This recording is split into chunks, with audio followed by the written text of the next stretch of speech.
inú Allah máa ń dùn tí àwọn èèyàn bá ń sọ́fà ní. Olódùmarè kọ́ ló kírètì wàhálà fún wa, àwa là ń kírètì ẹ̀ fúnra wa. Olódùmarè kọ́ ló kírètì problem, àwa là kírètì ẹ̀. ìdí náà nìyẹn tó Olódùmarè ò fi lè fìyà problem yẹn jẹ ní. èmi fúnra mi ni màá fèsì consequence ìwà tí ń bá wù, kò sí tó kọ Olódùmarè pẹ̀lú ẹ̀. a jẹ́ pé ṣàìtàn ló fún wọn lọ́pọlọ tó fi kírètì ọtí, a jẹ́ wípé ṣàìtàn àti Allah ìkan náà ni wọ́n jọ ń ṣiṣẹ́ pọ̀ ní. tó tẹ̀tọ́ ṣiṣẹ́ pọ̀ náà ní láti lẹ̀, torí pé Allah ló sọ fún ṣàìtàn nígbà tí ó lé ṣàìtàn kúrò. Allah ló sọ fún ṣàìtàn pé ìwọ ṣàìtánì, mo fún ọ láṣẹ lọ́mọ da àwọn èèyàn láàmú. Make sense to us. Allah create ẹ̀ṣẹ̀, ó create ìyà, ó create àdánwò fún àwọn ọmọlẹ́yìn rẹ̀, fún àwọn ẹrú ẹ̀, fún àwọn àbùdúlì rẹ̀, àwọn ẹrú ẹ̀. Ó create àdánwò, ó create ìdààmú fún wọn. Ó wá fi ṣàìtàn sí ìcháàjì pé kó lọ mọ dà wọ́n láàmú yẹn. Ìdààmú tó wá dà wọ́n yẹn, ìyà yẹn, wàhálà yẹn tó wá dà wọ́n láàmú lórí ẹ̀, tó sì mọ́ pàgbára wọn ò gbé. Ó wá ní tíṣẹ̀ tó bá tún wá sí wọn lọ́nà lórí ẹ̀, tí wọ́n bá fọ̀ sínú àdánwò yẹn, wọ́n tún wá lọ wọnú iná. Kìlómítà aláàdájú báyìí. Àwọn tí mo dá, ó dá kéèyàn ní làákàyè. Allah sọ fún ṣàìtàn pé àwọn tí mo dá sínú ayé, lọlé ayé tí wọ́n dá, tí wọ́n ò lẹ́sẹ̀ lọ́rùn, tí wọ́n ò ṣẹ̀mí, wọ́n ò ṣe nǹkankan. Èmi náà, wọ́n ò sì sọ fún káfẹ́ lọ́lẹ́, èmi náà mo dá wọn lọlé ayé pé ó yá ẹ̀wọ̀n lọlé ayé mo fẹ́ fi sọ́lá. Ìwọ ṣàìtánù mo á fún ọ lágbára, máa lọ dà wọn láàmú, lọ sí wọn lọ́nà, lọ kó bá jẹ́ ó dẹ́ṣẹ̀. Tó bá ti dẹ́ṣẹ̀ yẹn, ìwọ̀n àsọ sínú náà. Ìjọba ronú náà, àwọn tó bọ́lá káyè mú. Wọ́n da ọkọ̀, wọ́n ti rán ọpọlọ àwọn religious people, wọ́n ti rán ọpọlọ yẹn pa. They really dealt with us in Africa. They really dealt with us. Pẹ̀lú ẹ̀. Come buy your market o, best price. You get business but customer need to come. Kijipa Empire Limited go make your business blow. Customers, welcome. Mama, give me this one quick. Kijipa Empire. We brand it, we market it, we make it sell. Quran àti Bible náà ló sì sọ̀rọ̀ ìyà. Allah sọ nínú Quran, ó ní òun máa dán yín wò pẹ̀lú ọ̀pọ̀lọpọ̀ nǹkan. Pàrọ̀ ti àyà yẹn. Ó ní dájúdájú òun Allah òun máa dán yín wò minal khawfi, nínú ìbẹ̀rù. Òun máa fi ìbẹ̀rù, òun fi máa tọ̀mẹ́ǹtì yín nínú ayé. Out of Allah and God's will, ó dá wa èèyàn. Gẹ́gẹ́ bí wọ́n ṣe sọ. Ó wá dá wa, èmi tó wá dá tí ìmọ̀wọ́, tí mi ò mẹ́sẹ̀, tí ìmọ̀ nǹkankan. Ó wá dá mi, ó wá dá ẹ̀ṣẹ̀, ó tún dá mọ́ mi. Ó dá ẹ̀ṣẹ̀ sínú ayé. Ó dá ìwà aburú sínú ayé. Ó wá dá wa. Ó wá ní tá bá lọ ṣe aburú yẹn o, aburú tó jẹ́ pé ìwọ ló dá, ìwà burúkú tó jẹ́ pé ìwọ ló dá. Ó wá ní tá bá ti ṣe aburú yẹn o, a tún máa jìyà lórí aburú tí ní ìmọ̀gbà tó dá. Ó túmọ̀ sí wípé Allah àbí Gọ́ọ̀dù, ó mọ̀ọ́mọ̀ tọ̀mẹ́ǹtì àwọn èèyàn rẹ̀ ni, ó mọ̀ọ́mọ̀ dá àwọn èèyàn rẹ̀ fún ìyàjẹ ni, torí pé Olódùmarè ò dá èmi fún ìyàjẹ. Ìran Yorùbá wuyì káàkiri àgbáyé, ẹ má jà tójú àṣà mọ́lẹ̀, ńṣe ni ẹja gbéga. Ọmọ Yorùbá ni mí, Odùduwà ni bàbá mi, wọn ò jẹ́ fọwọ́ òsì ju èlé bàbá tó bí mi lọ́mọ. Ìràpadà ọmọ Yorùbá, àtúbà wa gbọ́dọ̀ kú. Ìbà Olódùmarè, ìbà gbogbo ajúnilọ, mo ṣèbà ọmọdé, mo ṣèbà gbọ̀gbà, mú kí gbogbo ọmọ káàárọ̀ oòjíire pátá nílé lóko lẹ́yìn òdì gbogbo ibi tẹ́ tó ti láǹfààní látùn tí máa gbọ́ mi lórí ètò tí a pè ní Ìràpadà ọmọ Yorùbá, àtùpà ò gbọdọ̀ kó ṣàlàáfíà nígbà gbogbo. Àmú kí wa ní kíkí tó lọ́lá jù wípé ẹ̀làbọ̀rú ẹ̀làbọ̀yè bọ́ ṣíṣe. Ọmọọba Adéọlá Adéyẹyè Kíjìpá ọ̀rọ̀ òun náà ló kọ tèmi. Èmi amálẹ́mi lọ́mọ bíbí wọn nídùú Ọ̀ṣun, wọn máa rò ó níbú ẹja kèké ọ̀kasà nílẹ̀ ẹ̀bẹ̀ mi lọ́mọ bá lù fọ́n aláyé mọ̀rẹ́ ọmọ onílẹ̀kẹ̀ yìí ọmọ onílẹ̀kẹ̀ ṣẹ̀gi. Èmi lọ́mọ aláṣọ mẹ́ta mọ̀fín, ọ̀kan ń ṣe rómi, ọ̀kan ń ṣe wọ̀mí, ẹ̀kẹta ló ń ṣe bó lè rómi bó lè wọ̀mí, sáà tí ẹ̀ mójú mi dòde. Kí ni tí a jọ fẹ́ gbéyàwó lórí ètò lónìí? ọ̀rọ̀ tí a fẹ́ sọ ó náà ni ohun tó dá lórí ọ̀rọ̀ tí à ń bá bọ̀ láti bí ọ̀sẹ̀ bíi méjì sẹ́yìn nípa creation ẹ̀dá, dídá ẹ̀dá sínú ayé àti àwọn nǹkan kan tá a nílò láti mọ̀ nípa ẹ̀sìn àti ẹ̀mí, ìyẹn tá à ń pè ní spirituality. Ibi tí mo wá ń lọ lónìí lórí ọ̀rọ̀ mi òun ni narrative tí àwọn ẹlẹ́sìn tí wọ́n sọ wípé ṣaitan àbí satan pé Ọlọ́run fún lágbára, Ọlọ́run gbé agbára fún láti lọ máa tọ̀mẹ́ǹtì àwọn èèyàn lórílẹ̀ ayé, láti ṣì wọ́n lọ́kàn, láti ṣì wọ́n lọ́nà nílé ayé, àti pé tán bá ti wọnú iná èṣù náà ni ó ṣaitan àbí satan ṣaitan òun náà ni ó mọ dá àwọn èèyàn padà, ni ó mú wọn wọnú iná, wọ́n sì jọ jìyà nínú iná. Náà ẹ jẹ́ ká jọ gbé sí làákàyè, ká jọ ronú pa ọ̀rọ̀ yìí. Báwo lọba tó dá èmi àti ẹ tó mọ̀ mí kó tó dá mi, tó jẹ́ pé is all knowing gẹ́gẹ́ báwọn ẹlẹ́sìn ṣe sọ. Àwa mọ̀ pé Olódùmarè tiwa is all knowing, ó mọ̀ wá, ó mọ̀ wá, ó mọ̀ gbogbo nǹkan tá a jẹ́, ní tá à ń jẹ́ ó mọ̀, ní tá a máa jẹ́ ó mọ̀, èyí tá a ti máa jẹ́ tá a máa jẹ́nu ayé ó mọ̀. Olódùmarè títí wá lẹ̀ Yorùbá, Olódùmarè táwa mọ̀ tí àwọn bàbá tiwa fi yé wa, tí ìmọ̀ ẹ̀mí jẹ́ kó yé wa. Olódùmarè is all knowing tó jẹ́ pé ó mọ̀ gbogbo nǹkan pátápátá, tí ò nílò ẹnìkan láti jọ pàṣẹ àbí láti sọ pé báyìí báyìí báyìí. Now ẹ já gbà pé Allah àbí God òun ló dá wa. Okay, ó dá mi sílé ayé without my knowledge, pé ó fẹ́ dá mi ìmọ̀ bóyá wọn ó dá mi àbí wọn ò dá mi. Wọ́n ní akúnlẹ̀ àyànpín, ìgbà tá àyànpín yẹn ìgbà tí mo yàn débi pé màá sọ pé nǹkan báyìí ni mo kọ, nǹkan báyìí ni mo lè parẹ́. Out of Allah and God's will, ó dáwọ èèyàn gẹ́gẹ́ bí wọ́n ṣe sọ.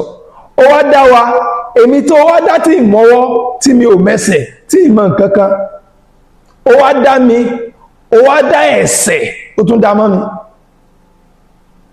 Ó dá ẹ̀ṣẹ̀ sínú ayé, ó dá ìwà aburú sínú ayé,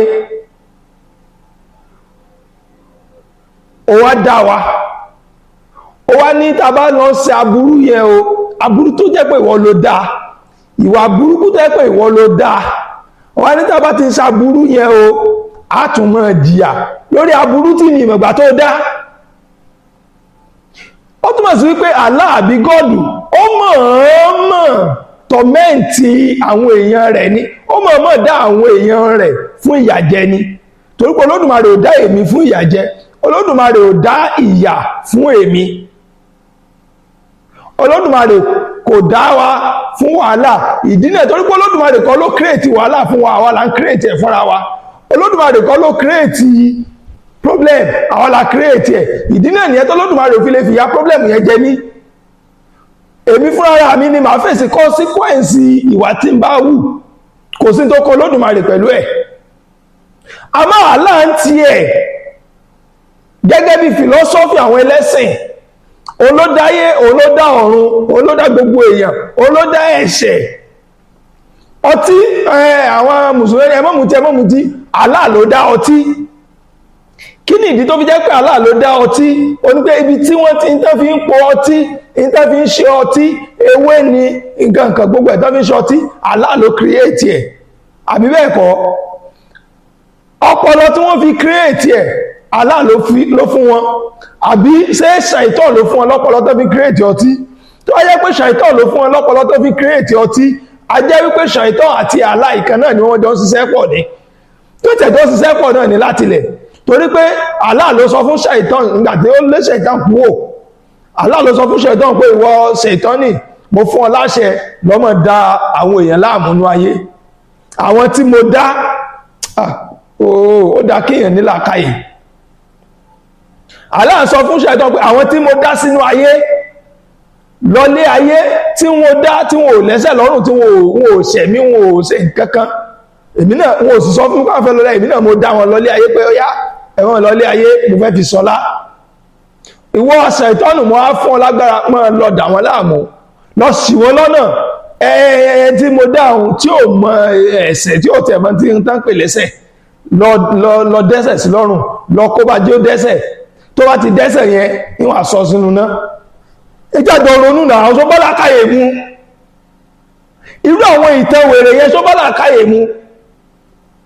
Báwo ni yóò ṣe mọ̀ọ́mọ̀ dá àwọn èèyàn láti sọ́fà? Torí pé ó dá sufferness, ó dá wàhálà yẹn, ó wá ní káwọn èèyàn ó wá ní kan lọ mọ́ sọ́fà. Inú Allah máa ń dùn tí àwọn èèyàn bá ń sọ́fà ni. Torí tó bá sọ́fà Allah kọ́ ló dá wàhálà, Allah kọ́ ló dá sufferness, Allah kọ́ ló dá problemu táwọn èèyàn tí àwọn èèyàn ẹ̀ṣẹ̀ tí àwọn èèyàn ń ṣẹ̀ pé Allah kọ́ ló dá. Tó bá ní Ṣaitan ló dá, ó dá ṣé Ṣaitan náà ló kọ Quran àbí Allah ló kọ Quran? Torí nínú ọ̀dọ̀ ẹ̀yin Mùsùlùmí àti Christian ẹ gbà pé Allah/God òun ló create Quran and the Bible. Quran àti Bible náà ló sì sọ̀rọ̀ ìyà. Allah sọ nínú Quran, ó ní òun máa dán yín wò pẹ̀lú ọ̀pọ̀lọpọ̀ nǹkan, màá rántí àyà yẹn. Ó ní dájúdájú òun Allah òun máa dán yín wò minal khawfi nínú ìbẹ̀rù, òun máa fi ìbẹ̀rù òun fi máa tọ̀mẹ́ǹtì nínú ayé. Wàjúrin òun máa fi ebi òun máa fi dán yín wò nínú ayé. Allah ní wa naqzin minal amwal, òun máa fi ìdínkù nínú dúkìá yín, òun máa fi jẹ yín yà nínú ayé. Allah ló sọ bẹ́ẹ̀ fáwọn olùtẹ̀lé rẹ̀.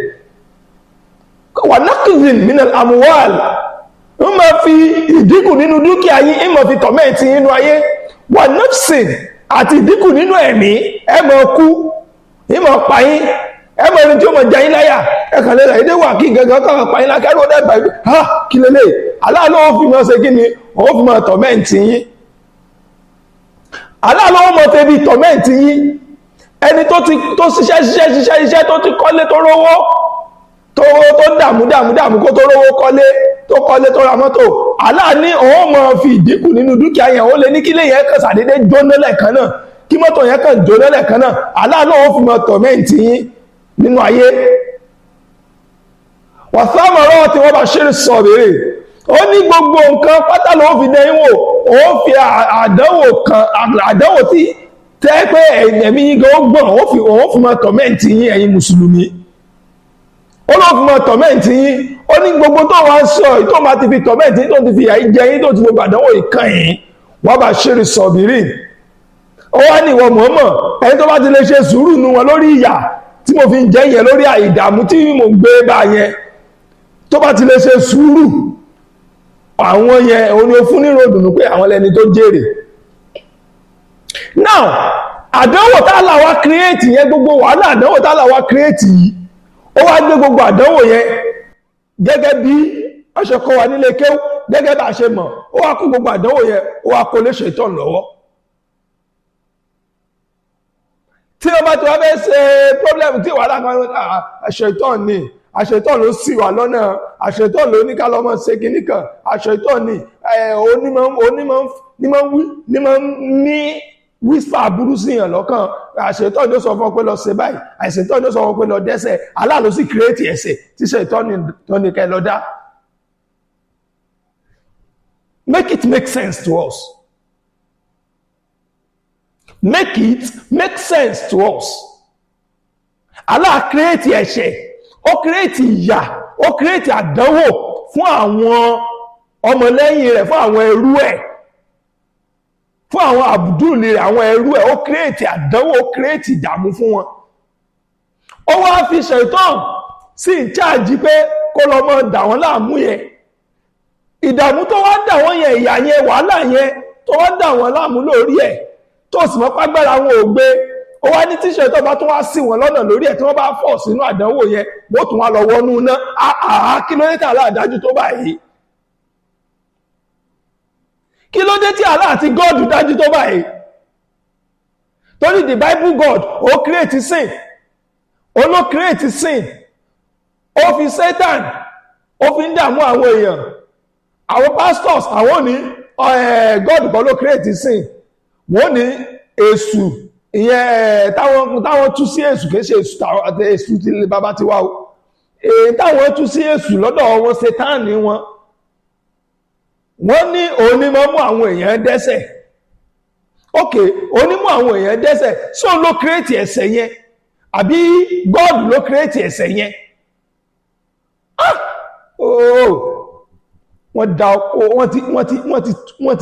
wọ́n ti rán ọpọlọ àwọn religious people wọ́n ti rán ọpọlọ yẹn pa they really dealt with us in Africa they really dealt with us pẹ̀lú ẹ̀sìn pẹ̀lú ìtàn wèrè tán gbé kalẹ̀ ẹ wo àwọn ìtàn tí mo sọ yìí báwo ló ṣe bára wọn mu ẹni tó lágbára tó lè dá gbogbo nǹkan tó dá wa tó yẹ kó ló ní gbogbo capacity nínú ayé ó wá dá wa sínú ayé ó fún wa ní gbogbo nǹkan pé gbogbo nǹkan ó wá ní òun á dá àdánwò sí ó wá fi ṣètàn ó fi ṣe àgbákò pé òun ní kó mọ dà yín láàmú ẹ̀yin mùsùlùmí tó bá tún wá dà yín láàmú tẹ́ tún wá fọ̀ sínú temptation ṣètàn gẹ́gẹ́ bó ṣe sọ yóò tún wá dà yín pa yóò tún wá wọ náà